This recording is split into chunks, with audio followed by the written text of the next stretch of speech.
Alrighty, welcome everybody back to another episode of the Ball Knower Podcast Team Preview Series. I'm your host as always, David Miller, joined today by three very special guests. To my left, we've got Logan, also known as Texans Walter Picks on TikTok. Down in the bottom left, the blue screen, that is the man, the myth, the legend, Brett Kollmann himself. And then below me, we've got our guy Wheezy. All three of these guys are big Texans fans, so that's what we're going to be talking about today. We're going to be looking over the Texans, talking about what they did this offseason, what they've got coming up.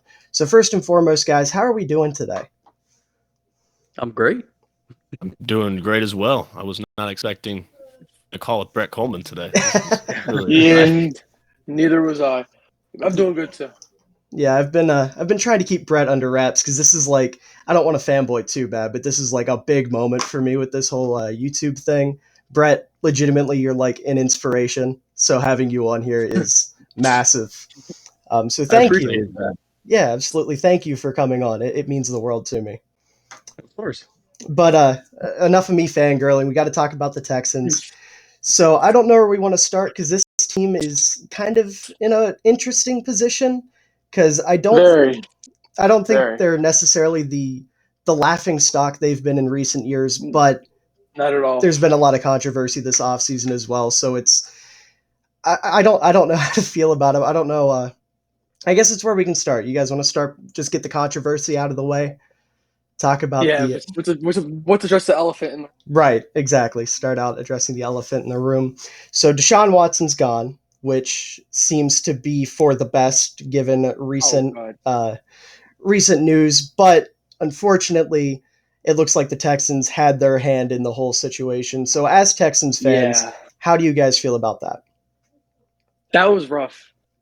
That was rough from hearing because it was they tried to kind of push it away and ignore it and then try to cover it up by just trading him. So kind of the same thing. It was kind of a shocking thing because it was kind of this weight lifted off the shoulders that Deshaun gets traded, kind of get rid of that toxic energy that was there, and it kind of just comes back real quickly. Exactly. I mean, shocking, yes. Surprising, no. Not even a little bit. At least for me, just seeing how the organization's operated for the last 5-6 years or so. I would say it's more just disappointing because you hoped that they didn't know, while also in the back of your head knowing that they probably knew, because I've covered the league for a long time. I know how extensive security personnel for each organization checks in on their players, and marketing people and PR people. It's hard for a player to do something without the team knowing about it. And I hoped that this was an exception, while also in the back of my mind, realizing that it was unlikely that they didn't at least have some sort of idea what was going on. And the fact that, it was reported that they were told about it 3 months before they gave him his big extension. Again, shocking, but also not surprising. And it's... here's the thing. Who gave him that extension is the thing. The previous regime, which is, I think, I'm trying to separate the current regime from the old one. Yeah. But there are some holdovers between the two, and everybody that is a holdover, and I'm talking, Jack the Destroyer, and even ownership itself. I heavily advocate for the McNairs selling the team because they knew. They had to know. And I think, Nick Caserio's done an admirable job. He's definitely been the adult in the room. I think Lovey obviously has no connection to it. David Culley had no connection to it. The previous regime did, and the people that are holdovers from the previous regime did. All of them need to go. There's no way around it for me. And that includes ownership. And we'll see what happens with the NFL, because they're going to conduct their investigation, and then they're going to do whatever they want to do, whether it's penalizing us in terms of fines, draft picks, or... There will be fines. There probably will be docked draft picks. At this point, the league has nothing to gain by protecting the McNairs. No. Absolutely nothing. So I don't know if they'll be forced to sell. Probably not, because the league doesn't force anybody to sell. But at least for me, I would feel a lot better about, giving emotional energy to the organization if the people that knew about this and then, just shucked it off to the Browns, if all of them are gone too, because I don't think they deserve to be making hundreds of millions of dollars off this team right now. Not at all. Not at all. I 100% agree. From an outsider perspective, obviously I'm not a Texans fan, I'm a Bears fan. I absolutely agree. I think they should be forced to sell, personally, but Brett's right. They don't force anybody to sell. Dan Snyder still owns a team, so nobody's Dan Snyder's yeah. But like I've been saying for months, I'm a big I've been anti-Watson since the start, and that's shouldn't be controversial to say, but it is. I think it was right after he wasn't criminally charged. You made a video slowing everyone down. Hey, he still could have did it and all this other stuff. And I was like, yep. Does not mean anything, the fact that he got criminally charged. But if the Texans, since the Texans knew what was going on, because it's not really an if at this point, they definitely need to be docked. I definitely think they need to clean house with everybody who was involved with that previous regime. I think they should be docked the draft picks they got from the Watson trade at the very least, if not more, if not fines. Then again, that's probably giving the NFL too much credit for what they'll actually do because it's the NFL and they don't care. So I don't know. I'm very hopeful that something good will come out of it on the NFL's end. I've been saying for a while now, they can take this whole situation and use it to kind of set a precedent because of how poorly they've done with, domestic violence, sexual assault, instances of rape, all of these different things that NFL players do way more often than they should. They just don't penalize these players harshly enough. And I've been saying for a while, like I said, that they can really set a precedent, make an example of Watson, make an example of the Texans, and be like, listen, we're not putting up with it anymore. We're done. This is the end of it. This is the biggest scandal we've had with it, and there's no way we're going to just let it slide. But again, it's the NFL, so I'm not super confident that they're going to be able to do all that or that they will do all that. How long do you think he's going to get suspended for? I think he's going to get a year minimum. I don't see any way he gets... It's a year minimum. Yeah. I don't see any way it's less. I have a feeling they're going to be kind of coy about it, and we're going to get the indefinite suspension that they've been teasing, and they're going to label it as like a 5-year suspension or something, to the point where he can come back, but by the time he comes back, the demand for Watson's going to be a lot lower, and they'll be able to get away with GMs kind of blackballing him, because the NFL is no stranger to that. So I could see something like that happening in terms of him getting a lifetime ban, but I don't think we'll get the words Deshaun Watson banned for life or anything like that, unfortunately. If that was to happen, he'd be the biggest what if in NFL history. Oh, because absolutely. You see where he was at the end of 2020, after this bad year we had and the lack of talent he had around him and what he did that season. Easily was a top 5 quarterback that season. And honestly, we actually won more games. He probably could have been in the MVP conversation. To now, it's just crazy. Yeah, absolutely. You hit the nail on the head with that. Watson is one of the biggest what-ifs in NFL history already, I would say. Because, for sure. He missed last year. He's going to miss this year. That's going to be 2 years. And no matter how talented Watson is, taking 2 years off of football, it's going to take a toll. He's going to take a step back. And I don't think, even when he comes back, we're going to see 2020 Watson. I just don't think that's going to happen if he has to take 2 years off of football. So I would already say he's one of the bigger what-ifs. But if he's suspended for life, absolutely, he'll probably be the biggest. Yes. Now, Brett pointed out that the new regime, it's done very well so far, and I have to agree. I think, especially looking at the draft, they absolutely knocked it out of the park. Yes. I thought the draft for the Texans was absolutely perfect. You go out with your first 2 picks, you get a corner that fits perfectly in Lovey's system, arguably is the best corner from this class. You go out and get a guard. Most talented. Yeah, most talented. I'll say most talented for sure.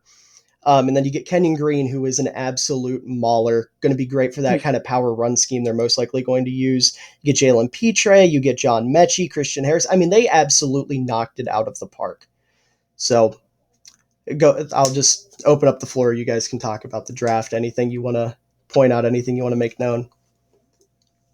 It was a fantastic draft. I was super happy. I mean, all the way the 20 years of Texans history, we've never had a shutdown corner. I mean, the best I can say is Jonathan Joseph, Dante Robinson. But to get a guy like Derek Stingley, who you mentioned fits seamlessly into Levy's system, it's a great get. Kenyon Green, same way. I know a lot of people had like Zion Johnson higher, but he fits better into our run game we want to run. The defense is really exciting with all the rookies this year. You know, you got Christian Harris that we're going to see at some point, Petrie, wherever we're going to stick him on the field, Stingley. So I'm really excited for this whole entire draft class, and then Mechie whenever he's healthy. Personally, my favorite pick of the whole draft was kind of in the 4th round, Dameon Pierce, running back. I'm not saying I was like I've been following this guy for years, but obviously this past year in college football, he kind of caught my eye because he wasn't really being used correctly in Florida, and then now towards the end of the season, he was finally getting playing time. This guy is an animal, so I was like, if we can get him with the right pick, obviously I would be okay with it, but I don't want to overdraft or anything. Actually, personally, I wanted Breece Hall, and I was watching the draft when the Jets jumped us for Breece Hall, and it broke my heart. But it's whatever. But obviously, I'm still a big fan of Dameon Pierce, and I think Marlon Mack will be starting Week 1. But I think later on towards the end of the season, I think he'll definitely take that, and then he'll run with it for next year or two. So you think Mack over Burkhead? Which is like, yeah. I mean, they're having a mid-off at that point. It's not like there's a big difference. Oh, no. But everything, I don't know. I like Burkhead a little bit more, but maybe I'm just biased because I love the way he played for New England. I'm not a big, I'm like, Burkhead's just like whatever. He's a solid depth guy. He is what he is. And it was just more of last year where our offense as a whole, but especially our O-line was just so bad. And he didn't really get an opportunity to do anything outside of the one game versus the Chargers where he went crazy. But I don't know. I mean, like, I feel like he's a depth guy. He's definitely going to be on the roster, and we'll see where that goes. But I just personally think Marlon Mack's going to take the job Week 1, but he'll lose it probably pretty quickly. Fair enough. I think in terms of best player from this class for the Texans, it's going to be Stingley. I think in terms of the player that the fans love the most, it's going to be Jalen Petrie. He is fantastic as like a hybrid safety nickel. I was talking to my buddy who this was before the draft. He was in the player personnel department at LSU when Jamal Adams was there, like young Jamal Adams. I believe Dave Aranda was the DC at the time, and he went over to Baylor after. And he was around Jalen Petrie as well. Ironically, he was around Kenyon Green at a different time. This was like the all Texans draft for him. And he told me explicitly that he's seen a lot of great leaders in his time, especially at LSU. Jamal Adams was the best. And then he encountered Jalen Petrie. He said that dude is going to run that building within 2 years. And I could see it. I could see everybody I've talked to said he's just a phenomenal person. He's going to... It's tough to know if he's going to start immediately because they have a whole bunch of guys that kind of play that hybrid safety / nickel role. And so I'm not entirely sure if he's going to be the one to do it, especially because, I mean, Tavir Thomas is pretty good at nickel too. Yeah. They're going to find a way to use him at some point, and once he's on the field, he's not coming off because he is that kind of dude in that locker room where in a time where the Texans need that kind of leadership, he's going to be that guy. He's going to be that guy. Yeah. I think another part about this draft is a lot of these guys are coming from like winning backgrounds. You know, obviously the Alabama guys. Eric Stingley won it as a freshman, the national championship. Dameon Pierce just a year ago was playing an SEC championship. Kenyon Green, part of the most successful A&M tenure there's been. I think that's really positive energy to bring into this type of locker room. And like Brett was just saying, Jalen being a leader, I think that's a big thing, bringing in that winning mentality to it. Yeah. How do you all? No, go ahead. How do you guys feel about Christian Harris? You can definitely tell he used to play DB in high school, but that's for multiple reasons. Number one, he's phenomenal in coverage. Number two, good Lord, he needs to work on tackling. Okay. Yeah, I mean, Yeah. hit the nail on the head there. He's a little light in the tank, I guess you could say. But I mean, he's showed his moments, and especially the last couple of games in college where he was really everywhere. He has a ton of upside. That's what I like about him. Yeah. He's a guy who's maybe not going to be an impactful start, but at one point this season, maybe next season or second year, he will be very impactful, I think. Yeah, I'll be interested to see how fast he goes in the field. I think Kirksey's the Mike, and then he's probably the Will. I would say to start, just because he's more talented than Grugier Hill and Hewitt and all those guys. But I think there might be some growing pains early on if he doesn't fix the tackling. Yeah, no, he's a ton of upside. That's why I like him personally. I like the pick, but yes, I do think he will be touchy at first, and then we'll see where that goes after he gets a few games under his belt. Yeah, that's fair. Another player that stood out to me with your draft class, Thomas Booker. Brett, I know that's your guy. So if you want to go ahead, I was going to get to him. Go ahead and preach the Thomas Booker gospel for the people. Let us all know why he's so great.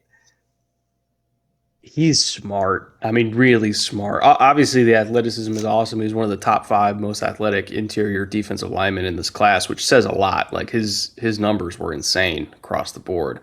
But why he's going to be a great pro is he's just flat out smart, and he works so hard. And when I was interviewing him at the Shrine Bowl, like he pulled out his tablet that just had years upon years upon years of notes and installs and things that he would take to coaches to put in at practice. And I've never seen somebody that young talk about football at such a high level. And he could legitimately go be a coach, like a defensive line coach at a program right now, with how much he knows, not just on the micro level of technique, but on the macro level for, how a front fits together and how a run fit works and how a pressure works against certain protection calls. And he's just so damn smart. And I think that, he was a day 3 pick, but I get so many like Akeem Hicks vibes just talking to him, where I'm like, you sound like a 10-year veteran already, and you're 21, 22 years old. I think he's going to play for this team for a very, very, very long time and be a really good player. Yeah, he is 22 years old. I looked it up. I'm looking at it right now. Yeah, I don't know how much PT he'll get year 1. I think he's mostly, or to me at least, and correct me if I'm wrong, maybe I'm a little bit off here. To me, he seems like a guy who's probably going to start out as like a third down type of guy where you just bring him in, he's going to be fresh, just send him after the quarterback, let him do his thing. And then as he starts to impress, which he will, I fully think he will. I think he's going to be a great football player. He'll start to get more reps, but I'm definitely excited to watch his progression and watch him build in the NFL to see what he's capable of. And I think the Texans legitimately got 3 defensive, I guess cornerstones would be the way to put it, at least 3 long-term meaningful pieces in this draft for their defense with Harris, Petrie, and Booker. I think all 3 are going to be in Houston and Stingley, obviously. Completely slipped my mind for a minute. Yeah. So 4. You got 4 guys that are all going to be in Houston for a long time and are going to absolutely, like I said, just be the cornerstones of this defense. And I think that's always great. When you come away from a draft with that's always fantastic. So Absolutely. The one guy we have that's kind of a big deal that we haven't really touched on too much is John Mechie, who I'm super, super excited to watch as well. Once he is healthy, I don't know when he's supposed to return. I don't know when he's supposed to play. From what I've heard, maybe I'm wrong, but from what I've heard, that he might be ready for training camp. Okay, but I don't know that for sure. I don't know how ready. If it's like he's going to be able to just do a like limited maybe, or he's going to be full go for training camp.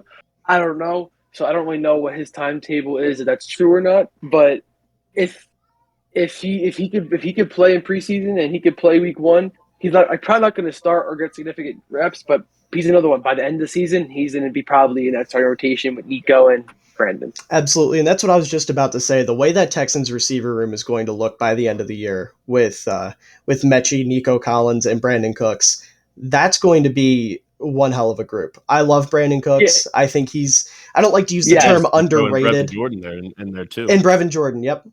But I don't like. Oh yeah, complete tight end. But yeah, I don't like to use the term underrated too much because I feel like that it's overused by football fans. But he's definitely one of the most underappreciated star receivers in football. Yeah, I think he's been a consistent 1,000-yard guy for however long now, despite having God knows who throwing him the ball half the time. So him, and then Nico Collins is a guy I'm very high on. I made a TikTok a couple months ago. Yeah, you made a TikTok about him. Mm-hmm. Yep, I saw that TikTok. I think Nico Collins is going to be, I guess the best comp for him would be like Mike Williams, that type of big body guy that's a decent enough route runner and can really be a high-end wide receiver too.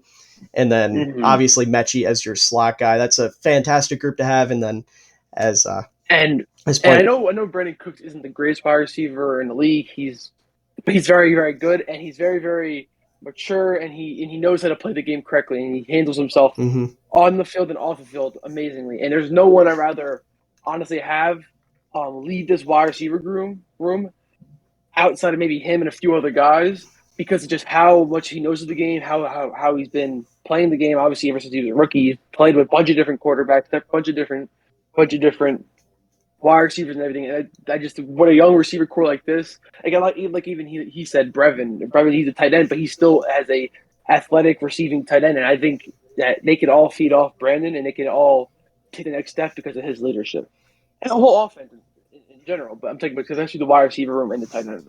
Yeah, it's definitely an exciting receiving core. I think they all complement each other really well too. Yeah, Nico being that jump ball type of guy, Brandon being the technical route runner, and then John Mechie kind of being that slot guy, reliable hands, and then Evan Jordan that I threw out there. Yeah, he's a tight end, but he's going to be a huge part of this receiving for this year, especially with multiple tight ends on the field. So I'm really excited to see it, giving Davis Mills some more help.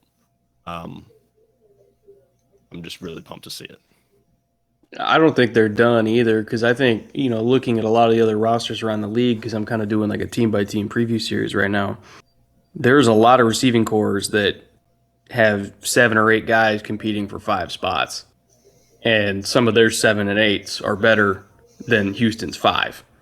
And I could very easily see the Texans picking up another one somewhere around mid-August after the first round of cuts, or late August, I guess. Kind of similar to last year when we traded for Anthony Miller. There's that. Obviously, he didn't really work out. But that was kind of a guy who wasn't awful, was pretty decent, and could have fit into this thing. Obviously, we cut him for absolutely no reason because Danny Amendola barely even played. But that's besides the point. But yeah, no, that was just a funny thing you said, because there are a ton of guys that are better than our 5s and on other teams' rosters. We're on the bottom of the list. And it just kind of comparing it to that. I mean, even looking at like free agents that are still available. I mean, Emmanuel Sanders is out there. I doubt Julio comes, but he's still there. I think Albert Wilson's still a free agent. I think Adam Humphries is still a free agent. Like, there's still dudes out there. God, I don't advocate for Cole Beasley, but if they get real desperate, that's a thing. Yeah. I mean, and the prize is probably Odell, but do you really want 2 receivers coming off ACL? Who knows? Right. But there's still dudes out there that they could get. Yeah. No, for sure. Yeah, 100%. Yeah, the Texans offensively, I mean, they have their issues, obviously, and it all depends on what Davis Mills is going to be able to do. But they're building a nice core. They are really.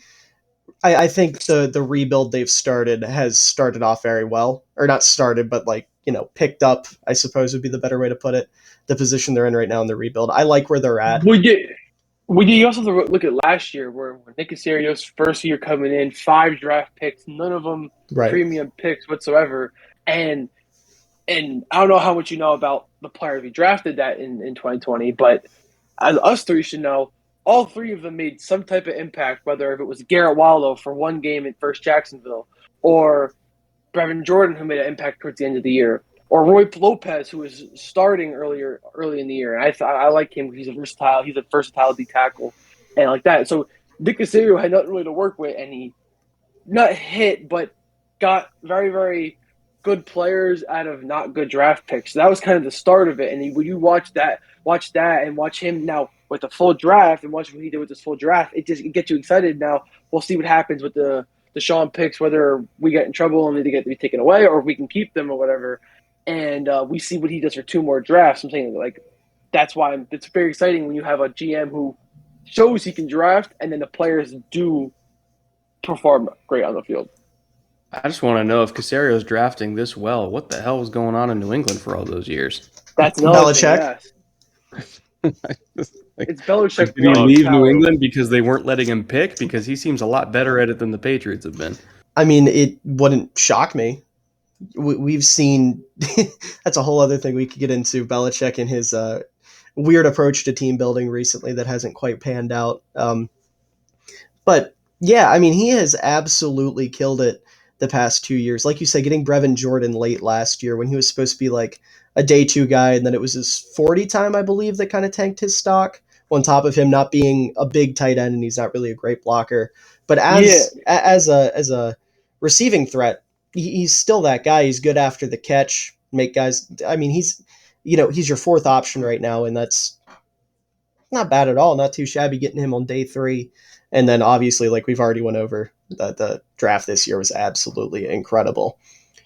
But I guess one more.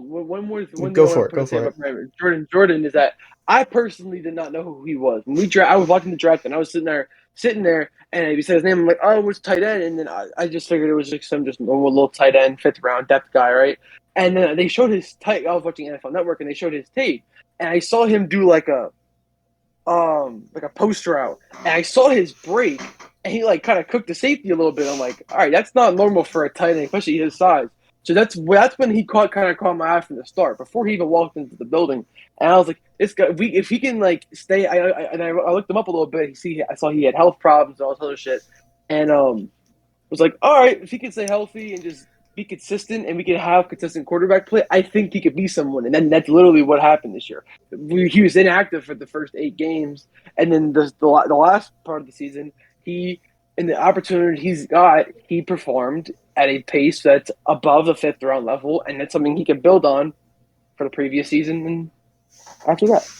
Yeah, absolutely. I think the next natural place to go with this, obviously, is talking about Davis Mills, who I wasn't super into the quarterback class last year, even though I should have been as a Bears fan. I pretty much was like, Kellen Mond is my guy, and I was ready to run with that. So Davis Mills wasn't somebody that was really on my radar. And he came out last year, probably had the 2nd best rookie season out of any of the quarterbacks from last year's class, which granted isn't saying a whole lot given how poorly everybody performed, but it's still worth noting, being like QB6, QB7 in the class.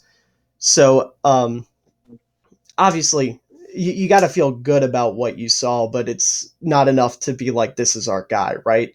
Like, that's the vibe I get. I don't know about you guys. That's the exact vibe I actually get. I'm not one of those people that says, "Oh, Davis sucks." All this other stuff. We need a tank for quarterback for 23. But I'm also not the guy that's like, "Oh, Davis is the future. Davis Mills this, Davis Mills that." I'm like the guy where he earned a job this year. He earned a starting job this year by the way he played at the end of last season. I will give him that. And do I have hopes for him to go in and perform well? I do. But if he doesn't and he completely falls off the map, would I be surprised? No. That's how I think it was one of the best things that happened for the Texans last year, him playing well, because now this gives the front office a time to build up this roster. And, if it's not Mills, then whenever they do bring in a young quarterback, they're going to have a much better roster surrounding. That's another thing. Whenever I explain this to one of my friends or even my dad, he's a big Texas fan, my dad too, so I'll explain it to him and I'll be like, say we're bad this year, and say we have a top 5 pick, or say the Browns are bad and we get a top 5 pick from them, whatever.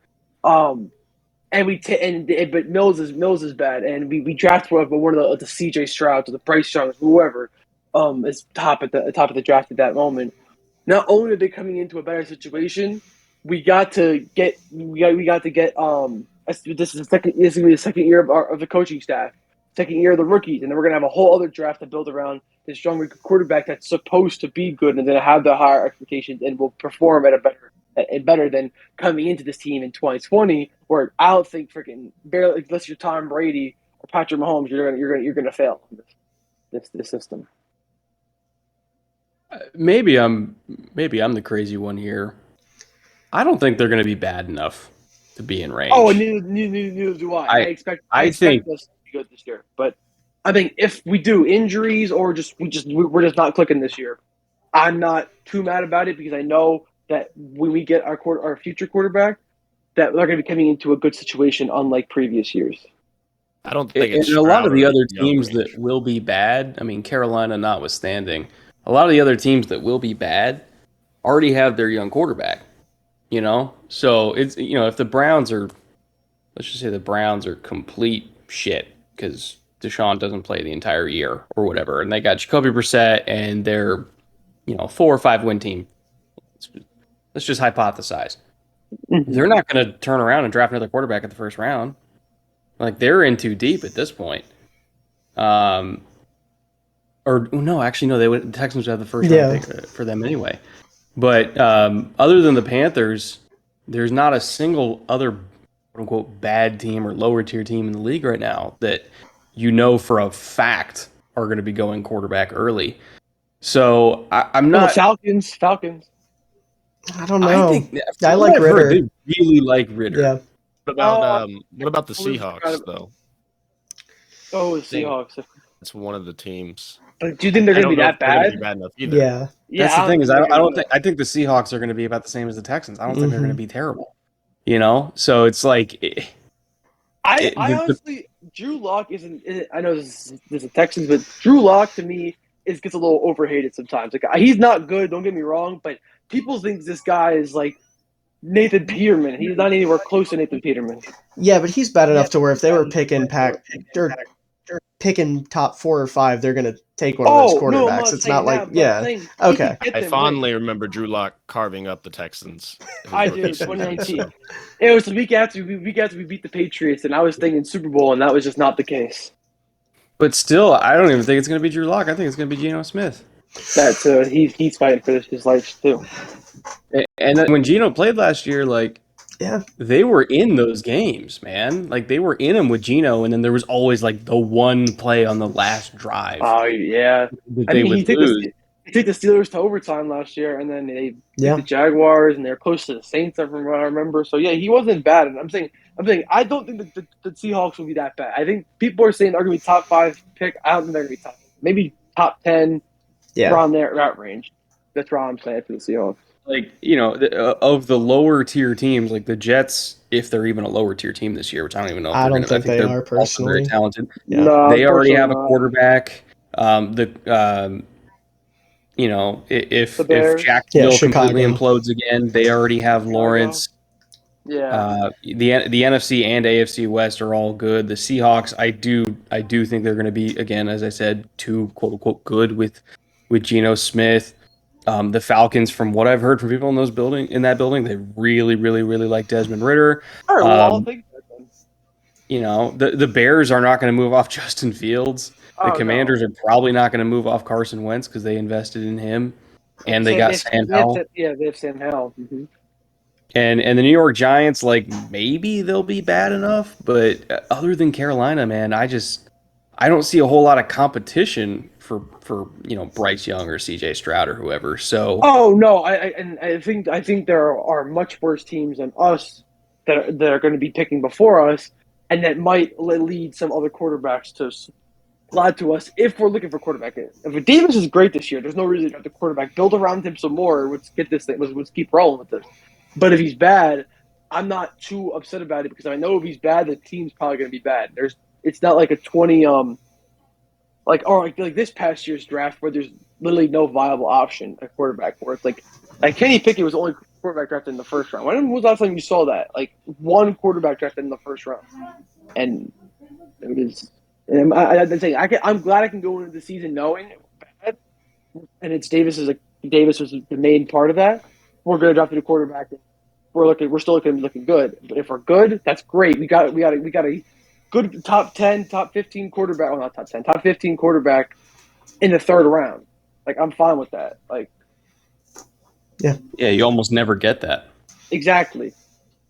That's what I'm trying to say. Like, I'm fine either way. Like, if I don't want to be bad this year, believe me, the last 2 years? Last 2 years have been absolutely miserable as a fan, and probably for you guys too. But I like where we're heading, and I like knowing the fact that if we're bad just for this one last year, if we are, we're not going to be at a bad situation because we're going to be able to get that future, that franchise guy if Davis is not the guy. But I think he could be with the right coaching and talent around him.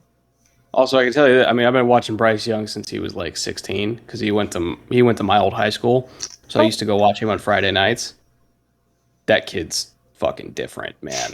Like, I'm an Ohio State fan, so I'm going to be biased for CJ Stroud, but I love Bryce Young too. And I was talking to his offensive coordinator because he lives like in the next neighborhood over from me. We ran into each other at the gas station, and this is the guy who coached Leinart, Colt Brennan, and Matt Barkley, JT Daniels, all these guys that were 5 stars. And this was like a couple months after like Bryce Young started practicing with them, coming right off the heels of JT Daniels going to USC. And he's like, we knew within the first week that he was the best one we've ever had. And this is coming from him. So he's different. He's going to go number 1, and well-deserved. If the Texans are in somewhat close range to get him, let's just say something goes wrong with Davis Mills, they will have to give up everything to get him. I'm not saying it won't be worth it. They would have to give up everything to get him. You're not high on CJ Stroud? Is that what you're saying? Huh? Are you saying you're not high on CJ Stroud? I'm not saying I'm not high on CJ Stroud. I'm just saying I'm irresponsibly high on Bryce Young. I could take that. So do you think Bryce Young would be worth it for them to go get him, and how much do you think they'd have to? I know you said everything, but what is everything? I mean, Carolina wouldn't take the deal because it's Carolina, but let's just say the Falcons end up with the number 1 overall pick, and they like what they saw from Desmond Ridder, but the rest of the roster wasn't there. Shit went completely south. They would have to give up every asset they got from the Browns. They would have to give up most of the assets they have. I'm talking, 3 years worth of first-round picks, probably a couple second-round picks. Three first-round picks for Damn. The first overall.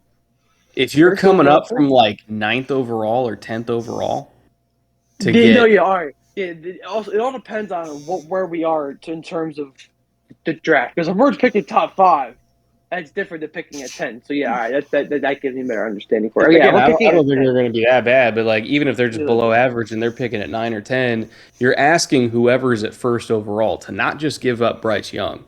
You're asking them to pass on the Bama kid, both of the Georgia kids, the receivers that are coming out next year. Like, there's some crazy talent in the top 6 or 7 picks next year. You're asking them to give up on all of them. That's another reason why I hope Davis does good, because that's just another pick we don't have to spend on a quarterback.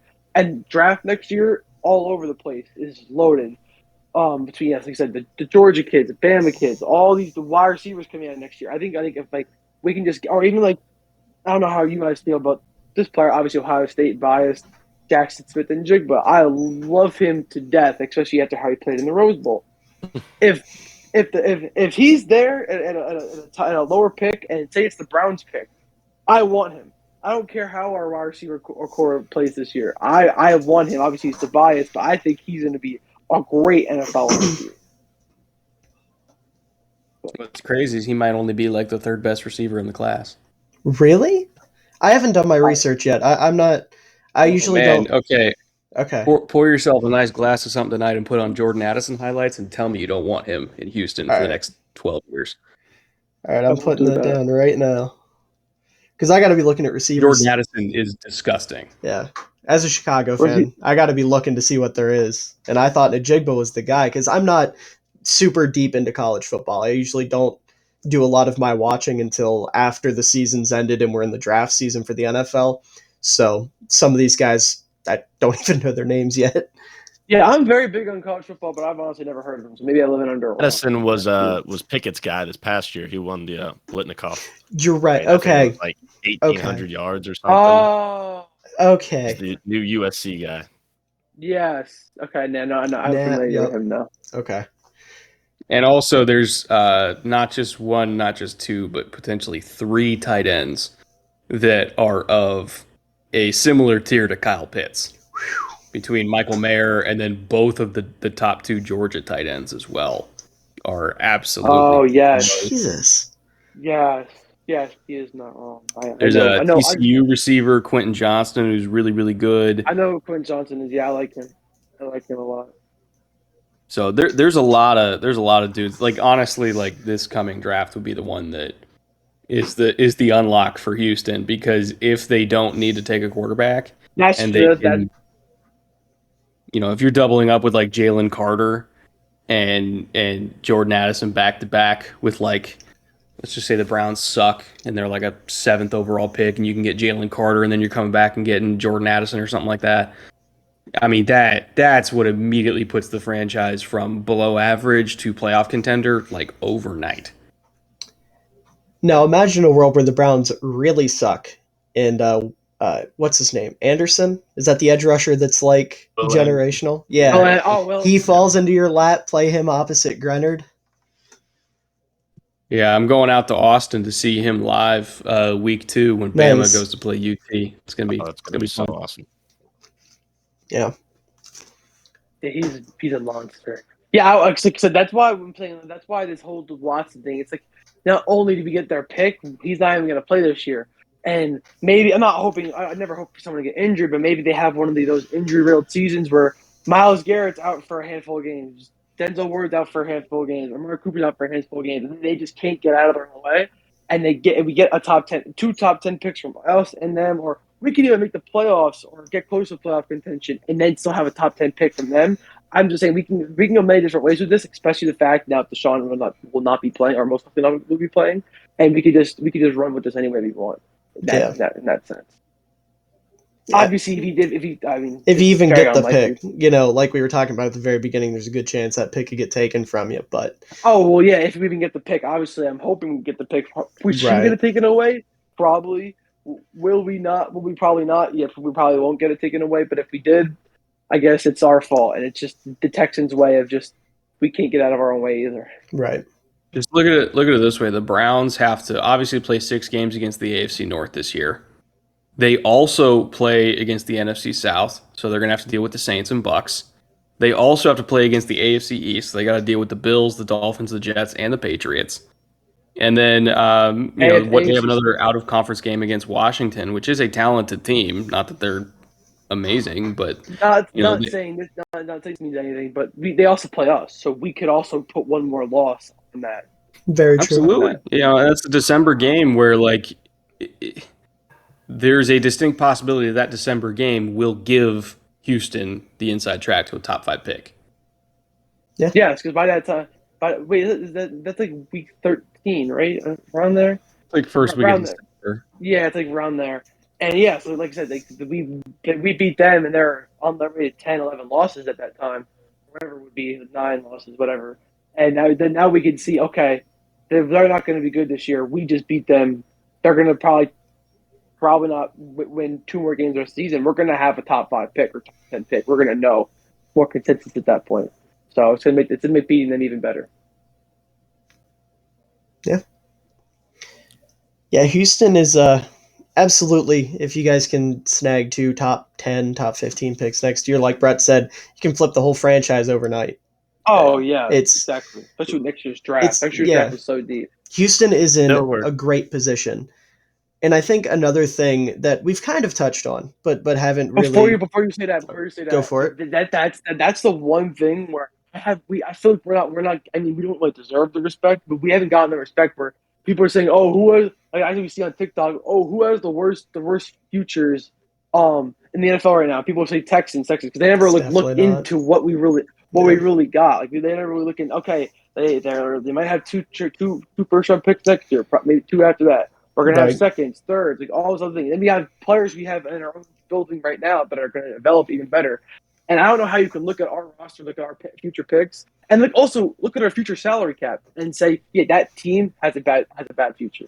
Right. I don't understand how you can do that. I think the salary cap is something really interesting because I think this year, another part about obviously we want to win more games, but I think winning is going to attract more free agents. And if we can keep this kind of positive momentum going with the good locker room atmosphere, I think that's another big thing if it does come down to getting a Bryce Young, acquiring that talent influx real quickly through free agency.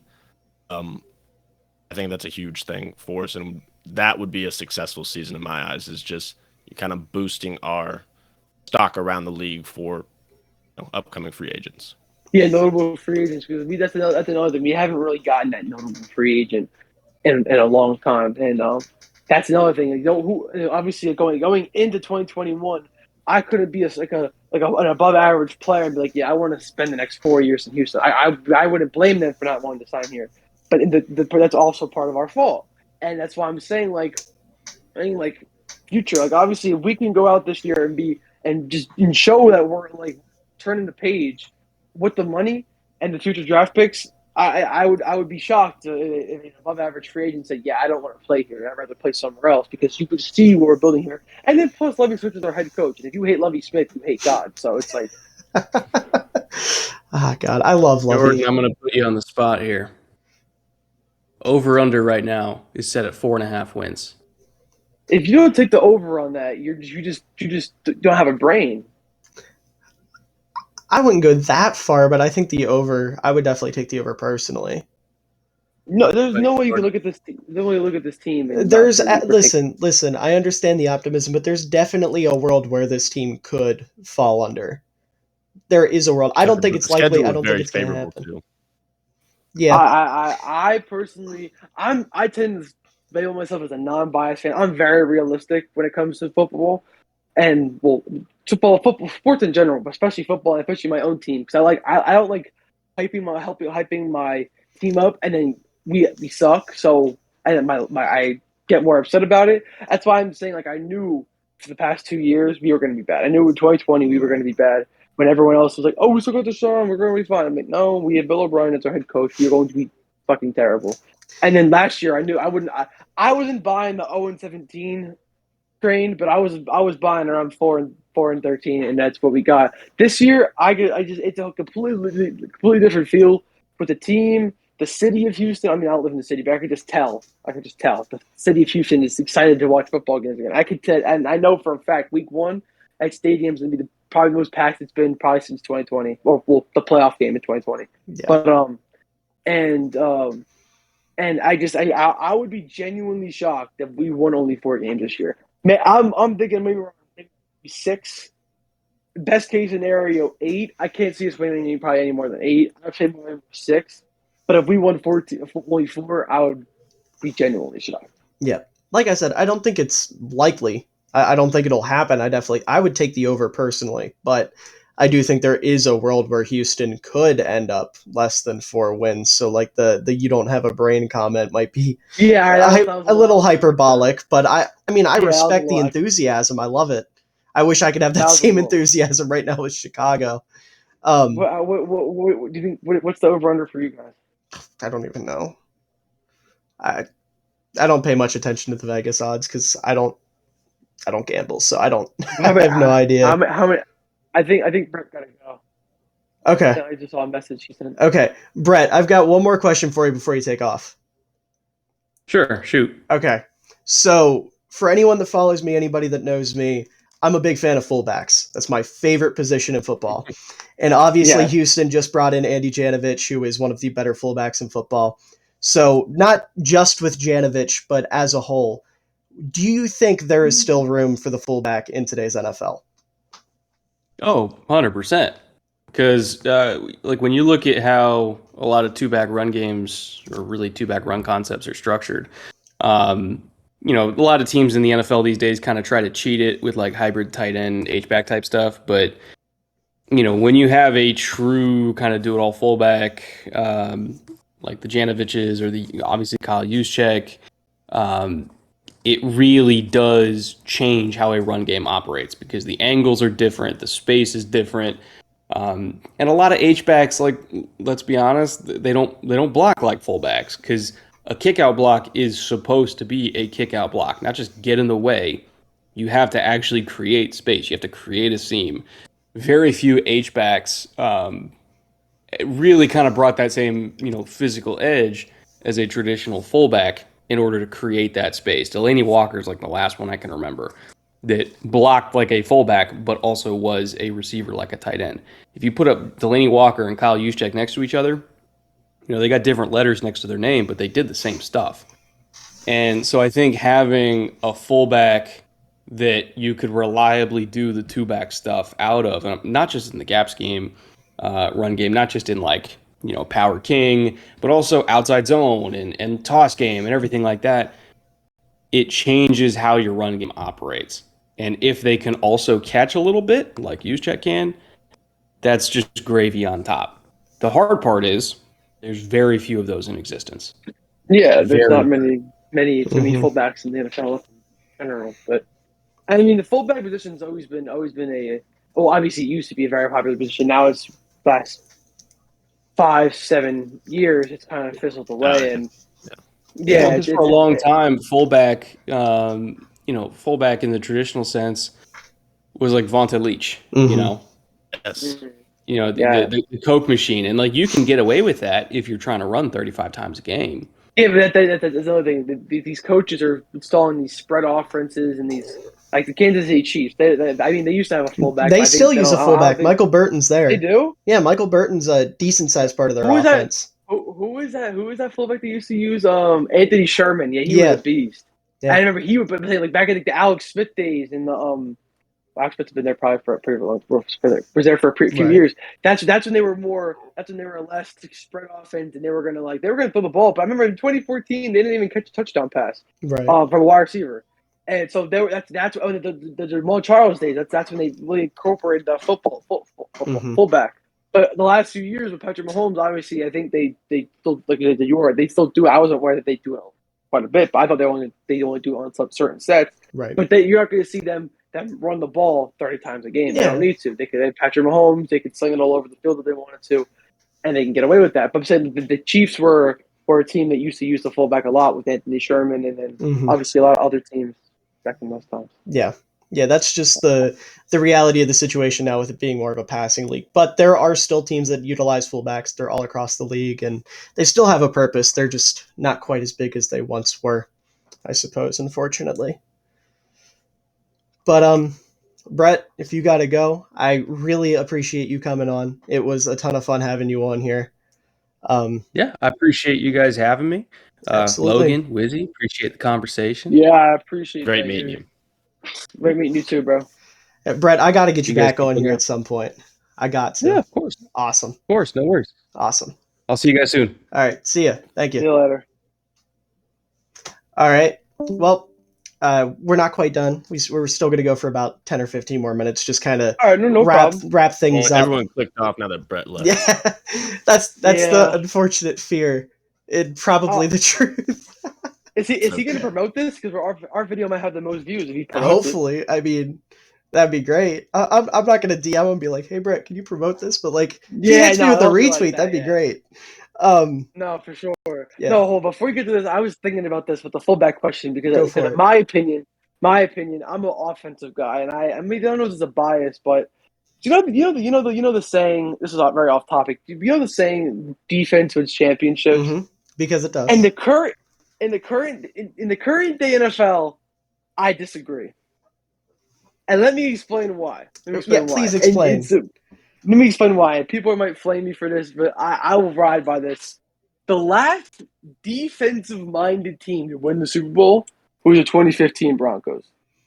And if you look at the teams, the last few teams over the past few years, they're more offensive-minded, offensive-based, or just balanced teams in general, where they have a balance of offense and a balance of defense. They're not like this 2013 Seahawks, 2015 Broncos. The closest example we got was the 2019 49ers, where their defense was amazing. Their offense was serviceable, but their defense was absolutely amazing that year. Right. And they were winning most Super Bowl, and out of nowhere, Patrick Mahomes turned on a switch and came back. And I'm not saying defense is completely useless, because obviously, especially as Texans fans, we know defense is not useless. The many games that our defense lost to Sean over the last since we drafted him, too many to count. Our defense we never had a good defense for that guy. That's the one regret I have with him, is that we never got to see him with a good defense. Because I think we should, their season, we should have won 13, 14 games. And it literally was not just, we should have had this in the third quarter. It was like 2 minutes left. You score with too much time, and our defense just crumbled like it always does. Right. And so I'm not saying that. Obviously, defense matters. But in terms of winning a Super Bowl, I think you need to be one of these high-powered offenses or a balance of the both to win a Super Bowl. I think you can't win a Super Bowl based on defense anymore. I have one That's question. My argument. Okay, I have one question for you. Mm-hmm. What won the Rams the Super Bowl this past year? I was just about to get into that. Their defense. Right. And I was also thinking of the Patriots back in 18. Mm-hmm. When it was like a 10-point Super Bowl. Listen, defense doesn't get you to the championship anymore. The offense is going to carry you there. But once you're in the game, if you don't have a defense that can compete, you're cooked. That is why defense still wins championships. Okay, yes, maybe I was. Defense. It has shifted. It's not the elite. You can't get away with an elite defense and no offense anymore, like you used to be able to. But you still need a good defense to compete. Oh no! Oh, for sure. You can't compete with a good defense the same way you can't compete with right. But compete with once you get to the Super Bowl, the defense seems to be the more important part of your team. Yes. Oh no, I'm not knocking that. I'm talking about in the Super Bowl game. Yes, that is what. So you have played. So in turn, defense is winning the championship. Yes, defense is winning the championship. All right, we're done. We're good. I'm just playing. I'm just playing. Go ahead. What I was trying to say is the 2013 Seahawks, the 2015 Broncos, the defense was literally the only reason those teams got to the Super Bowl. Peyton Manning was complete dog shit that year. Brock Osweiler was our backup. He was dog shit that year. Russell Wilson wasn't bad, but that Seahawks offense was not anything to be scared of. That defense was the Von Miller, Aqib Talib, Christian Harris, DeMarcus Ware. People were scared of them. Obviously, Cam Newton was terrified by them in that Super Bowl, and that's what I'm trying. And that's more of my argument. You don't see these defensive-minded teams carry their team to the Super Bowl anymore like it was 10, 15, 20, 30 years ago. It was this ground-pound football. Mm-hmm. But yes, in an individual game, the defense still wins the championship unless it's like the Rams versus Chiefs a few years ago when there was no such thing as defense. They might as well just let. That was a regular season game, though. That's different. No, yes. I'm just saying. Like, if you, like, yeah, I see what you mean, and you're not wrong. Defensive-minded teams just aren't really the wave anymore in the NFL because of how high-powered offenses have become. But you're not going to win the Super Bowl. Exactly. Oh, no. Everybody wants to be McVay or Shanahan. And you're not... No, and I wasn't trying to make it come... I know I kind of made it seem like that. I wasn't trying to come off that way where, you can really have I gotcha. But I'm saying this notion of, you need to build the greatest defense of all time, or try to at least, isn't really what is going to be successful anymore. Because you saw with Patrick Mahomes, he just kept chipping away at this 49ers defense, and he finally got also look at what happened to Mahomes when he went up against the Buccaneers defense and couldn't do jack shit. But that too. But part of that was offensive line, and that was another thing. Right, because the Buccaneers defense was absolutely dominating their offensive line. Well, but I mean they were injured. That offensive line was it was beat up, but at the end of the day, I get what you were trying to say. I think you worded it poorly initially, but I get what you mean, and you're not wrong. I just wanted to give you a hard time because I'm very much like the fullbacks are my favorite position. I'm an old school football fan. I love ground and pound, beat you up, run the ball down your throat type football. Flashy football is fun, but I don't like it being every single game. So obviously, when you said defense doesn't win championships, I had to say something. I got you. You're not wrong. No, I get what you mean. I get what you mean. Because one of my friends is a Steelers fan, and he was saying, obviously Steelers are known for having really good defenses, and he in 2020 when they were 11-0 and their offense was pretty bad, and their defense was very, very good, and he was saying like oh, we're going to win the Super Bowl this year. We're going to the Super Bowl this year. I'm like, whoa, slow down. Like, Yeah. you have a great defense, but when was the last time a defense has carried their team to the Super Bowl? Yeah, and then we saw obviously what happened. And then there hasn't really been an offense kind of like this, like offenses like nowadays. You got the Bills offense where they could score at any moment. The Chiefs offense where they could score at any moment. The Buccaneers where they could score at any moment. You have Packers, old Packers. We'll see how they do this year, but old Packers where they could score at any. They could score at any moment against anyone. Mm-hmm. And it didn't really matter what defense you were playing. And that's what I was trying to say. I got these defensive-minded teams are. It's not defense. It's still defense wins championships, but you got to get the offense to get you there. That's changed. Yeah. You can't, like you said, you can't just ride the backs of a great defense. Okay. Speaking of offense, something that I'm very excited to see with the Texans. Obviously, we've talked about their young pieces and everything they've got going on there. They have, I would say, one of the smartest offensive minds in football right now in Pep Hamilton as their offensive coordinator, who is one of the most versatile and flexible coordinators. He's also done very well with quarterbacks in the past. We saw him with Justin Herbert his rookie year. Now you've got him working with Davis Mills. I'm sure that's got to feel great. It feels awesome. And I think that, we were just talking about the fullback for quite a bit. I think that type of signing is really signifying like they're giving him complete control over this offense to really get back to what he's all about. He's from Stanford, David Shaw. They're famous for running the pro style offense there. He and with Andrew Luck his first couple of years. It's really exciting, and he's worked with Davis Mills for a long time, and that was the biggest. Getting Lovey as the head coach was fine and everything, but keeping Pep Hamilton around Davis Mills for another year is so massive. See, that was one thing that I was really scared for. I was really scared that we were going to get rid of Pep Hamilton, or we weren't even going to offer them the offensive coordinator job. We were going to unfortunately keep freaking Tim Kelly, which is just a Bill O'Brien 2.0 in my opinion, and in terms of play calling, and we were gonna let him walk and usually get an offensive coordinator job some other place, and they were going to turn into a productive offense. Yeah, I was pushing for Chicago to sign Pep as their head coach. You were. Like I was ready for him to take over, let alone be offensive coordinator. And I think that's around. I think that's around the time when I actually found your TikToks and on my For You page. I think that was around the time, and I remember you talking about Pep Hamilton as your head coach. I love Pep. I think that's kind of what Houston's pushing for. Is he's going to be their offensive coordinator for now, and he's going to become like Lovey's successor, Lovey's protege, so to speak, and they're going to have him take over, because that's kind of one of the scary things about offenses in today's NFL. We just saw it with the Bills losing Brian Dable. You have these great coordinators who run these offenses for these elite teams, but they're only there for a year or two, because once they show they're capable of a lot, they leave, with the exception of like Eric Bieniemy. And that's, that would be my concern right now as a Texans fan, because if you can have Pep long-term, no matter who your quarterback is, whether it's Mills or Stroud or Young or somebody else, you're going to be in a great position, because that pro-style offense, first of all, it's going to be very easy for whoever's running it, because it's not necessarily a super complicated passing scheme. Correct me if I'm wrong on that. I don't think I am. Okay. I just want to point out there, I know I sound like I know what I'm talking about, but sometimes I fuck shit up. So I was okay. Yeah. Okay. But yeah. And I think to go along with the pro style offense and bringing in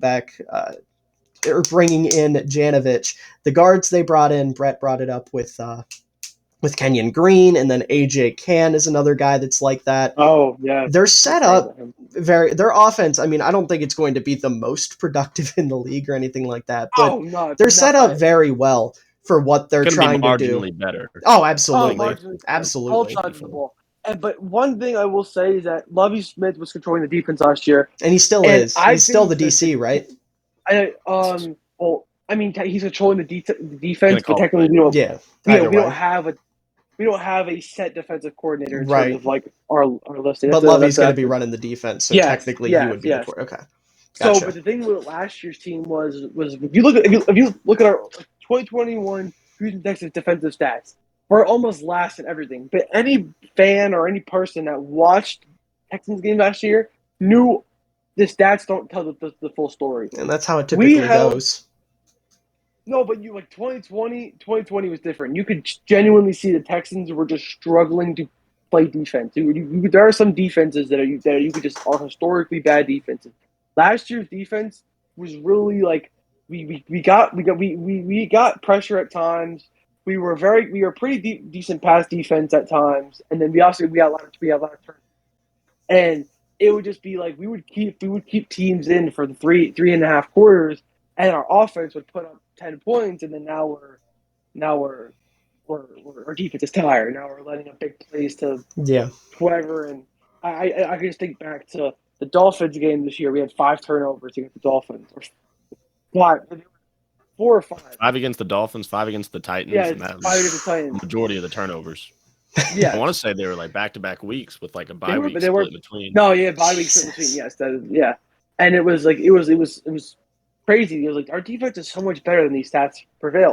Or you got teams like the 49ers. We played them later on in the season, and we hung into that game until the fourth quarter, and that's when they kind of pulled away because our offense couldn't get anything going for the 100th time. Or earlier in the season, the Panthers game when we were Thursday Night Football, we were hanging in there for most of the game, and that was Davis's first start. Bam, the Panthers kind of pulled away from us. Week before that, the Browns week, the week Tyrod got hurt, 14 at halftime, and they pulled away late. It just our defense would have been so much better if they weren't playing from behind. Yeah, I think the biggest thing for this defense is that they got quality backups kind of everywhere now, so that allows for them to kind of line change, which is kind of the popular thing with defensive lines nowadays. I mean, they're too deep at every position. Gennard and then Okoronkwo behind him. They just signed him from the Rams. You got Malik Collins, Thomas Booker. We were talking about Blaylock and Roy Lopez. Yep. Jerry Hughes, Rasheem Green, Mario Addison. Like, there's a lot of guys you can throw out there and feel comfortable with out there. Mm-hmm. And they're not world beaters by any means, but definitely not going to kill you. We're not going to. I mean, outside maybe Gennard, we're not going to have a guy who's going to have 10 sacks. We're going to have a group of guys that's going to have 5, 6, or 4 in that range. Yeah. Yeah, and I think I talked about earlier the Texans potentially ending up with Will Anderson. I view Gennard personally as more of like that second edge rusher. I don't think he's got it in him to be the alpha, just because I don't think he's necessarily as. How do I want to put this? He reminds me a lot of. Sorry to cut you off. No, you're fine. He reminds me a lot of kind of how like older Texans fans would know, like Antonio Smith was to J.J. Watt, or like Whitney Merciless was for J.J. Watt. He reminds me a lot of that. Yeah. And that's kind of what I'm getting at. And I'm not saying I don't think he's going to be this 15, 16 sack guy. But I think he's a guy who can either get around 8, 9, 10, maybe slip 11 in there, and either be like a Pro Bowl alternate or whatever. And that, but it's the kind of thing where he has maybe his fourth year, he has a little bit of a breakout year, gets 12 sacks, looks very good. Tests free agency, gets his big bag, and he's the primary pass rusher. He's going to fail miserably because he's not the primary pass rusher. Yeah, but if he's a guy where Will Anderson on the opposite side of him, and Will Anderson's getting the constant double teams or the constant one-on-ones, and he's getting the cleanup, the scraps, he's going to be able to flourish like no other. Yeah, I think we hit the nail on the head here, saying that he's kind of like that second guy, kind of like Whitney Merciless was to J.J. Watt. Like he's a good edge rusher and he's productive. That's the big thing. He's definitely productive. But I think long term, if you could get a guy like Will Anderson next to him, you would have probably long term one of the better pass rush duos in football. Because I think Will Anderson is going to be a world beater. Like, he's going to be absolutely insane. So if you can get him, and then Gennard, like, the best way to put it for me, I think, would be like you would be like a low end number 1 edge rusher, but like the highest of the highest end number 2 guy type. Yeah, there's probably a more technical way to put that, but you get what I'm saying. No, I go 100%. That's how I honestly break down a lot of players in the NFL. I give him that. Oh, he's a low end one. Yeah, whether it's a corner, safety, running back, wide receiver, any tight end. Where I'll be like, all right, this guy could be a wide receiver 1 if true wide receiver 1 out for a few games, but to put him on for a whole 16 game sample, I think you'll be doing yourself justice. Like, you shouldn't expect to have him to go for 1,400 yards. Yeah. I think another position, we've been talking about the depth they have on the D-line. Their linebacker core is another super deep position group. And I mean, again, it's another group where it's not a bunch of superstars, but they're all kind of in that same range of talent to where if somebody goes down, it's not going to be a huge gap for one of them to step up. You've got Kevin Pierre-Louis, who's kind of come on at the end of his career. Obviously, as a Bears fan, I love him. He was great for Chicago in the year or two he was there. Yes.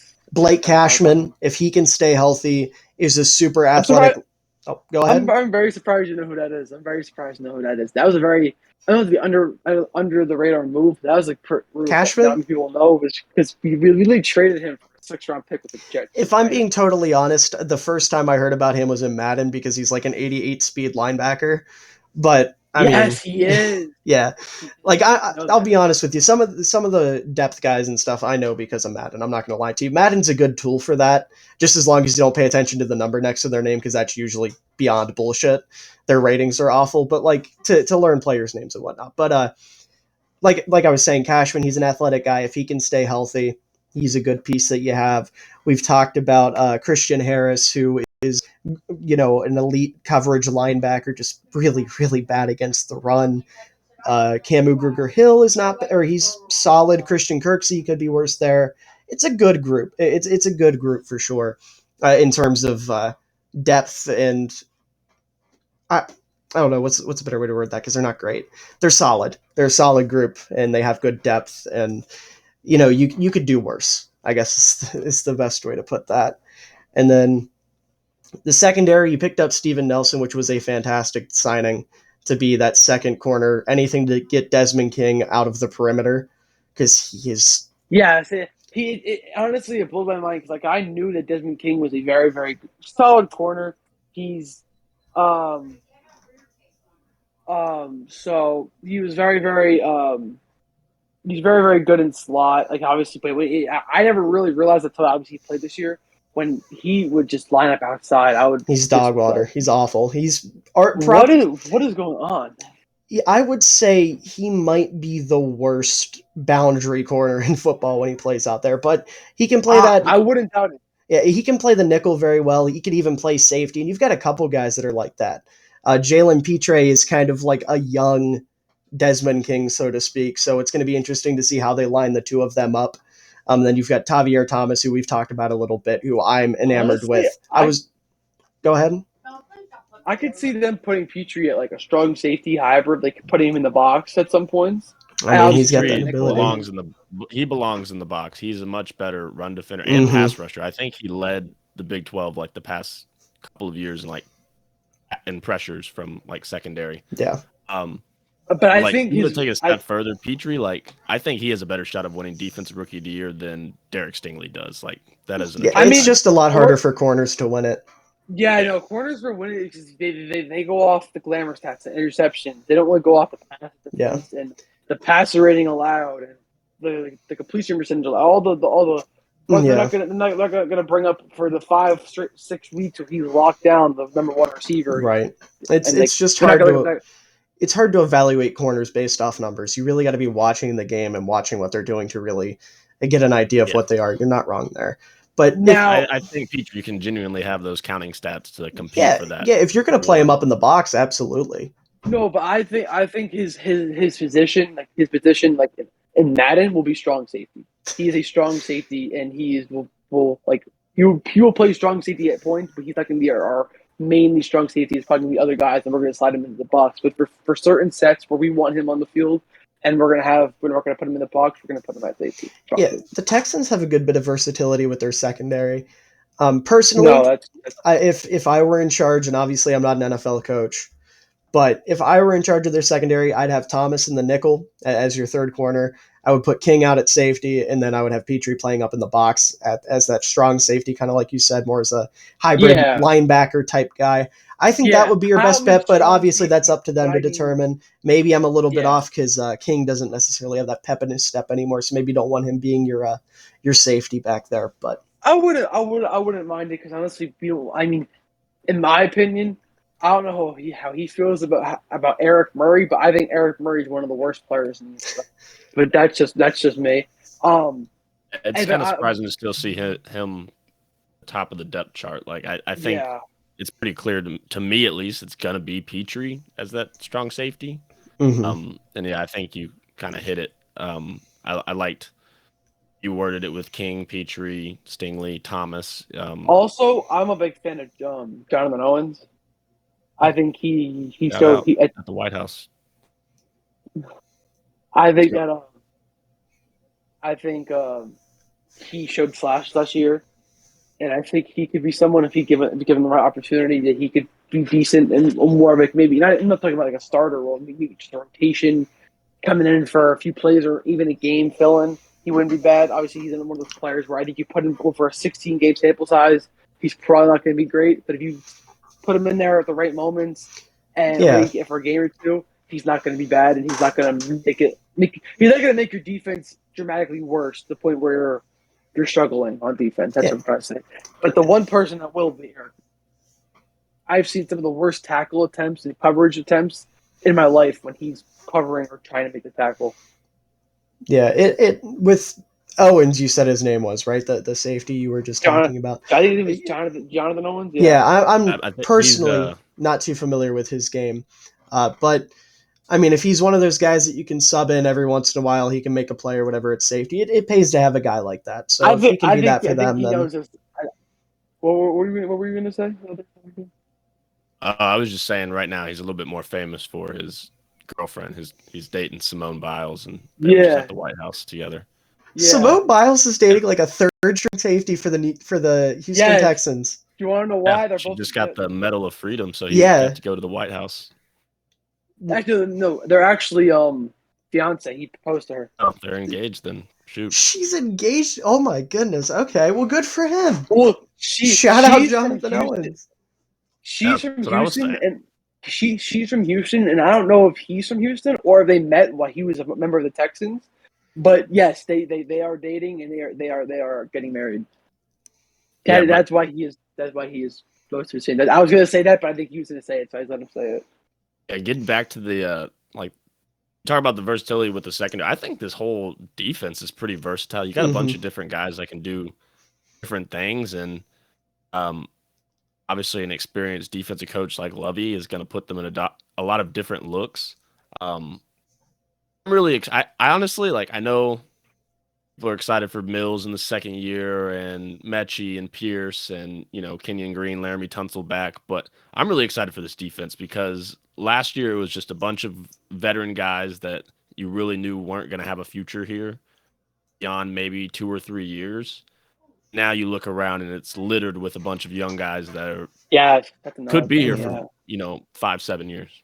Yeah. No, that's true. That's very true. Yeah. And with Lovey, he knows what the fuck he's doing. He's one of the smartest defensive minds around. And like you said, he's going to have them in a bunch of different looks. He's going to put them in the best positions possible for them to succeed. So even if on paper this defense doesn't look super impressive to the naked eye, it would not shock me to see this be an above average unit, at least top half of the league, just based off of what Lovey's able to do with them.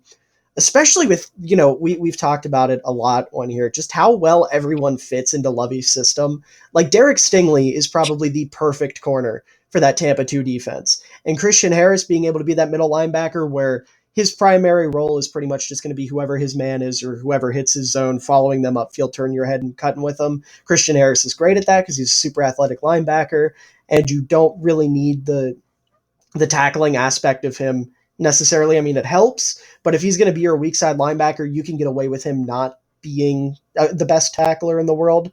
Especially if you have Petrie that can come up and kind of make up for it. And Thomas Booker, the original Tampa 2 defense back in Tampa, it wouldn't shock me to see Thomas Booker long-term playing the same type of role that Warren Sapp was playing. That same type of player he's like a hybrid 3-tech. I don't know how to put it, but if you've seen that defense, you know what I'm talking about. It's a 3-tech, but there's a little bit more to it.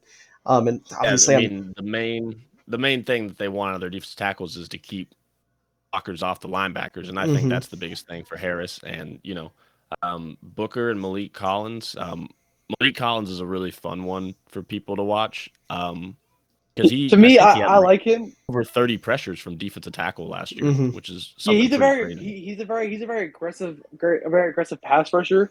Because he had one flaw about him, he had four roughing the passer calls last year, which kind of pissed me off. But that happens, I guess. But yeah. I like where our interior D line. I think we could still do work on the edge, obviously with a Will Harris, so like a future pass rusher to complement Bernard. But I like our interior pass rush because we have two guys that are very, very versatile for that position. Roy Lopez.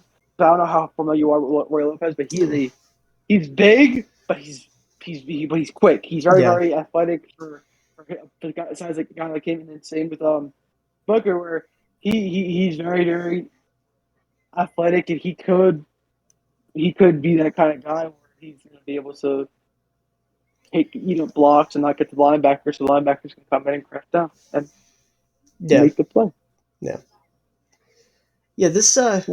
This defense is definitely going to be one to watch. It's definitely going to be one to track, even if you're not a Houston fan. Like, I know I'll be paying close attention to it, and partially it's just because I want to see what Lovey's able to do, because I love Lovey. He was the first head coach I knew as a Bears fan. I got into football right when he was towards the end of that wonderful run with Urlacher. What was your first year of football? Like, y'all watched? Hold on, I want to ask real quick, just out of curiosity. How old do you guys think I am? I was just about to ask you that. 24. Okay. Said right when Lovey started. Yeah, that was kind of not when he started, towards the end. 24. I'm gonna go up to 26. Okay, I might have misworded that. I meant right at the end of Lovey. At the end of his tenure. Like towards the end of his tenure was right when I started getting into football. Lovey was the coach to like 2009? Longer than that. Yeah, it was 12, like 12, 13 area. Okay, so the end. Oh, that's around when I started watching. 21 maybe? Nope. Actually, my dad is actually a huge Bears fan too. Okay. So I kind of was always kept up with the Bears. I knew Urlacher retired right when Lovey got fired. Yeah. 2012. Yeah. I knew it was around that time. 2012. I don't know why I said. Urlacher's contract ran out, and Chicago didn't want to pay him as much as he thought he was worth, so he just retired. I actually didn't. So I watched the Bustin' with the Boys podcast when he was on a couple weeks ago, and he said that on the podcast. I was like, oh, that's actually pretty cool. Yeah. So I'm 19. You're 19. Yeah. Yeah, I was asking because Brett earlier alluded to, because a lot of his podcast, him and his co-host drink, and, he said, pour yourself a drink, watch, who was it, Jordan Addison. So I figured he thought I was older as well. So I was just curious what you guys thought. Okay. Yeah, I'm below the age of drinking. But yeah, I got into football right around 2011. 2010, 2011 was right when I got into football. My first, my parents are big football fans. My dad's a Texans fan, my kid's a Texans fan. My mom's a Jets fan. We live in New Jersey, so you can see the correlation. Not the Texans shit, but like the Jets part of it. That's where I kind of got football from. And the first Texans game I ever watched, it was 2013 to 2012 season. It was we first put the Patriots in the second round, and we lost. For some reason, I just fell in love with the team, and I was like, "Oh, I'm gonna be a fan of them." My dad was a fan, so I kind of just ran with it. And 2013, my first year of picking a team and watching most of the games, I was 9 or whatever. I'm 18, and So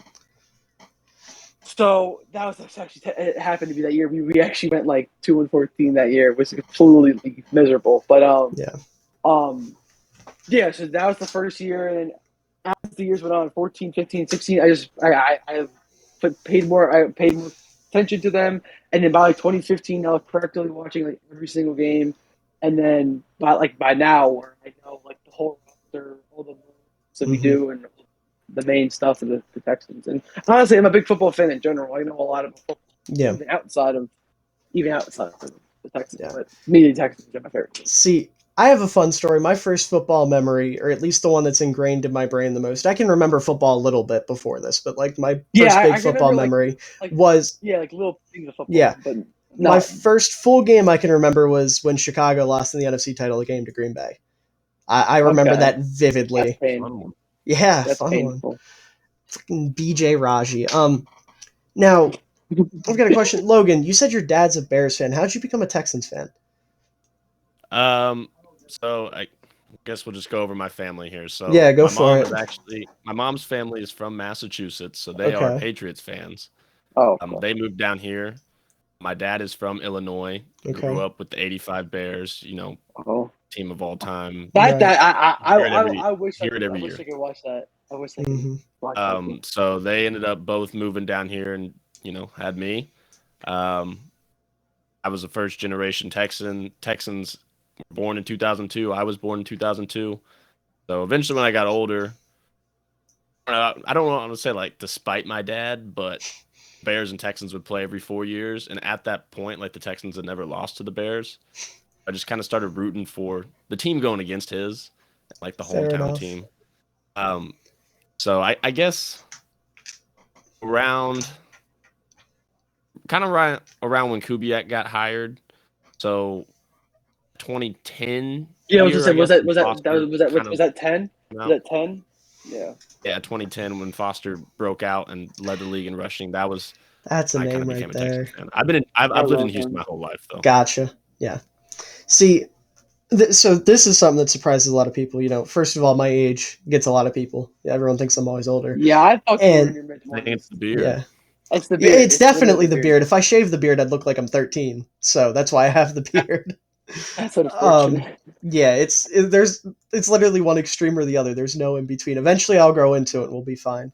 But I am actually from Maryland, and I've lived in Maryland and Pennsylvania my entire life. I have never been to the city of Chicago. I have never been to the state of Illinois. But I am... That's why you're on East Coast time, because I was wondering, if you're from Chicago, you should be an hour behind me. And I was wondering why you kept saying 5 o'clock, because I was like, wait, you should be an hour behind me if you live in Chicago, but I guess that makes sense. And funnily enough, my dad's from Maryland as well. He was born in 1980, so he was growing up with those Bears teams, and he had family that lived out in Chicago, got him into football and whatnot.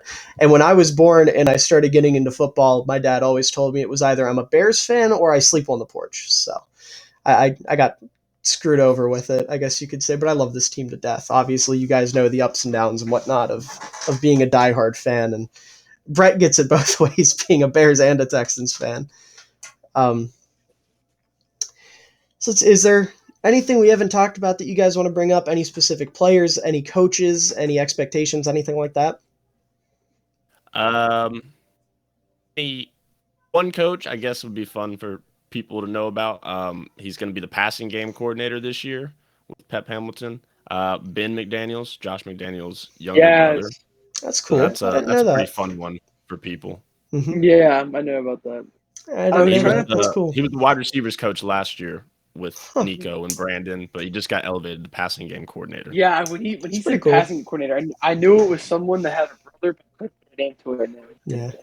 Yeah, that's pretty cool. Yeah, I had no idea about that. Well, no, yeah, we touched on a lot. Yeah, we've been here for an hour and a half.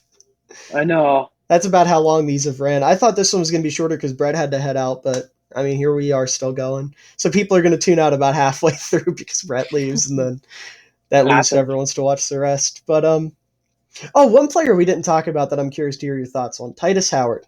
How do you guys feel about Titus Howard?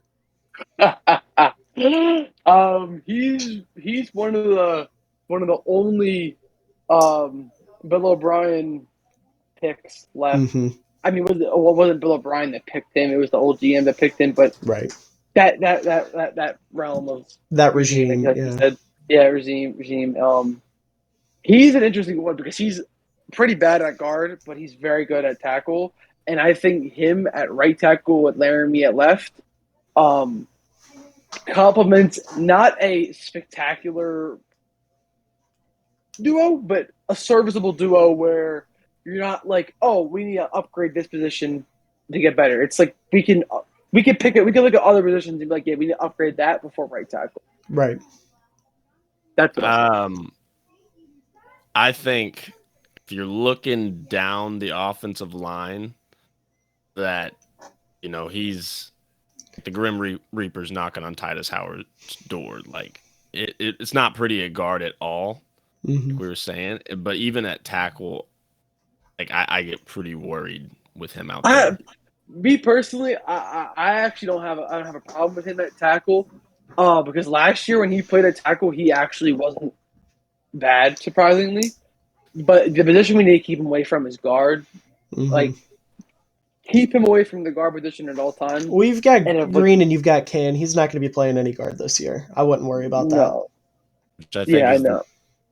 Which is a good thing. Which the offensive line, I think, is, I don't want to say like a strong suit of the team. I mean, I would say it is. I would say it's one of your strengths. The worst. When you're one of the worst teams, there's not like a strong area really. But, right. I mean, it's probably our best area because Laramie Tunsil, everybody knows about him. Kenyon Green gonna fit this scheme really well. AJ Can should also fit the scheme pretty well.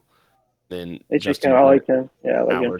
Because here's the thing with our team is that we don't have like we have a lot of players with a lot of upside, a lot of notable. I'm not saying notable names, but a lot of names that tend to bring that.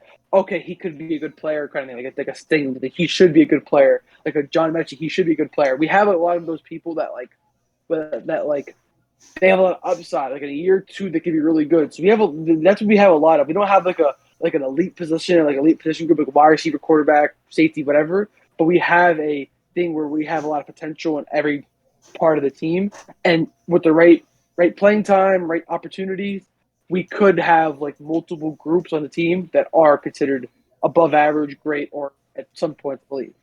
Like the wide receiver core of Nico Collins breaks out, John Mechie breaks out, and then the Brandon Cooks others he does. That could be considered a elite wide receiver because you have three high quality receivers, or maybe not great receivers, and three quality wide receivers, or like secondary balls out with Petrie, and Stingley, and then other corner we signed. I'm drawing a blank on him. Nelson. Yeah. Nelson. Yeah, they all have good years. That could be an above average group on the Texans. We don't have that yet, but on paper we kind of do. We'll have to see how everything plays out. But that's the only best way I can explain it. Like I said earlier, I think your defense as a whole could end up being an above average unit. But I don't. I don't want to sound too pessimistic or like a Texans hater, but I don't think you're going to end up with any great or elite units this year. No. I mean, in a year or two, sure, you add a couple more pieces to your secondary or your receiver room, something like that, offensive line, sure. But and I didn't necessarily mean great, but I meant more like a above average. Okay. Like, Gotcha. Yeah. I mean, for these, I'm trying to start now. I've been doing pretty much a different thing for every episode, just because I'm still trying to get my footing with some of these, and I haven't done this for any other ones. But when I was looking over the Texans, I did some last minute research this morning. I came away with the main takeaway for this team is you're going to have a lot of young guys getting a lot of playing time and getting a lot of opportunities, and that's the best thing in the world for them right now because they're not expecting to compete this year. You would be okay. I mean, I know we said we don't think this is going to be a top 5 team, but you wouldn't hate if that happened. If that happens, you're in a position where you'd be fine with that. With all the assuming all the young talent is able to play well. I mean, if it's just like Davis Mills can't get his shit together, then that'd be great. But this would be the last year where I don't want to say I'm okay with losing, but this would be the last year where I would be like, okay, we lost, top 5 pick. Let's get our right. One more great player. Now it's time to win 7, 8 games and get on the right side of this. This would be the last year. If we're 3 wins this year, 4 wins the year after that, after having 2 more draft first-round picks and a top 5 pick, then that's them and be like, all right, come on, give me picks up already. Like Brett said earlier, if you guys end up with 2 top 10 picks, you can completely flip the franchise overnight. Yeah, I think I feel a lot better. Like in my fandom of being a Texan, there's never been like a real rebuild like this. Like they were stuck. When I first became a fan, they were a pretty good team. Making the playoffs, and then they would have a down. I think they went 2-14 the next year. That was the year that I became a fan. 2-14, and then they made the playoff, and then they barely missed the playoffs in 14. Made it 15, 16, missed the playoffs 17, 18, 19, and then obviously 2021 they missed. And all throughout those years, it's like 8-8, 9-7. It's just mediocrity. I think this is a much better place to be Outside of 17, the year Deshaun got hurt and our team was just not good in general, that was a bad year. And then 13 was a bad year. Outside of that, we've missed the playoffs by 1 or 2 games, and we've been solid every other year. We made the playoffs, so that's we need to get back to that. Except this year, we can win 7 games and then go into next season with 2 more first-round picks and more money. I would feel pretty confident about where the Texans are as a whole going into 23. Absolutely. Yeah, I definitely agree with Logan. I mean, you're definitely in a much better spot if you're a bad team with upside than being a team that's stuck in limbo. And I know that feeling all too well as a Bears fan the last couple of years with Nagy. That's exactly what that was. You were settling for mediocrity. They wouldn't do anything about it because it was just good enough. And they're like, well, we just need that one little thing to push us forward. We need that one little thing. And it wouldn't happen. So they were just kind of settling for being bad or being mediocre. And I would much rather be I think we're in similar spots. Maybe the Bears a little bit further behind with being bad teams that just are a couple pieces away from kind of taking that next step and not settling for mediocrity anymore and things of that nature. No, because the thing that I like to say is that the Texans were kind of similar to the Bears, where we were settling for mediocrity. I said I butchered the shit out of that word. Ignore that. You're fine. But we had talent. We had Hopkins. We had Deshaun, and if you replace those with not like bums, but like players that are just like average, we would have been a 7-8 win team. We wouldn't have been the 10 win teams because we settled for mediocrity, and we have these Bill O'Brien calling these horrendous plays and putting in this horrendous personnel, and then we go out on Sunday Night Football and kick the shit out of the Patriots and then shit the bed against Drew Lock week later. Right. Like that's what the Houston Texans were with Bill O'Brien. And the reason why we were the above average team and the team that would get talked about as like a sneaky playoff team or like a team that would win 11 games because we had Deshaun. We don't have that anymore. We're not going to have that talent for probably a few more years. So but now we're not settling to be mediocre. We're settling to win 11, 12 games, win the AFC South every year. Well, that's the long-term goal. I'm not saying we're going to have this year, but that's the goal after a few years where that's what we're going to want to do. And we're not going to settle to be an 8-win team and have our 2 superstars carry us to 12, 11, or whatever it was. Right. Yeah. But yes, I saw that way too much with Bill O'Brien, except where we would beat the shit out of the Patriots, and then we'd go and get 38 slapped on us by Drew Lock in the first half. It was just, and then we after that beat the Titans, who played the Chiefs in the AFC Championship that year. It was like we weren't consistent. We never had a consistency with outside of maybe 2018. We went on our 9-game win streak, but it was like we never had that consistent flow of things where it wasn't like just Deshaun carrying us. Even in the 9-game win streak, there would be like 3 games where Deshaun would have to just put the team on his back just to score 17 points. Just to score 17. It wasn't like we were scoring 40. Scoring 17 points against a team that was average. Right. So yeah. That's what the difference is between with this team and the other team was. I feel differently. Maybe we don't have the talent yet, but when we get that talent, we're going to be that team that can win 11 games because we actually seem like we actually care. Right. Well, yeah, I think overall Houston is in a much better spot right now than they have been in recent years. It's probably not going to be the prettiest season, but like I was saying, you're okay with that. It is what it is. You're just trying to look forward. The potential's there, the upside's there, the hope's there. Assuming shit gets settled with the Watson situation that's still going to loom over your heads until that team gets sold, most likely. There's reason for optimism in Houston for the first time in a good while. Oh yeah, and it's always been like this is the first year that Texans fans, and so honestly since before Deshaun, because we traded all of our picks to get Deshaun, and then we traded all our picks to get Laramie, and then we're finally getting that stuff back. So it's been the first time since like it was the first time since 2019 we had a first round pick, but it's the first time since 2019 where we could sit and watch our entire draft because we couldn't draft back then. We drafted Titus fucking Howard.